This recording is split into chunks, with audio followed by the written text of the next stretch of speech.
தேச துரோக வழக்கில் கைது செய்யப்பட்ட ஹர்திக் பட்டேல் 9 மாதங்களுக்கு பின்னர் குஜராத் சிறையிலிருந்து விடுதலையானார்.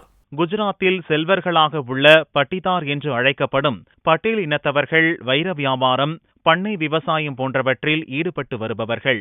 சமீப ஆண்டுகளாக தொழில் நசிவு காரணமாக இந்த இனத்தவர்கள் வறுமைக்கு தள்ளப்பட்டிருப்பதாகவும், எனவே அவர்களுக்கு கல்வி மற்றும் அரசு வேலைவாய்ப்புகளில் இடஒதுக்கீடு வழங்க வலியுறுத்தியும் ஹர்திக் பட்டேல் தலைமையில் போராட்டங்கள் நடந்தன. இவரது போராட்டத்தின் போது பல இடங்களில் வன்முறை வெடித்தது. பல இடங்கள் சூறையாடப்பட்டன. கலவரத்தை தூண்டிவிட்டதாக தேச துரோக குற்றச்சாட்டின் கீழ் கடந்த ஆண்டு அக்டோபர் மாதம் கைது செய்யப்பட்டார். குஜராத்தில் தங்கக்கூடாது என்ற நிபந்தனையின் கீழ் அவரை விடுவிக்க நீதிமன்றம் உத்தரவிட்டது.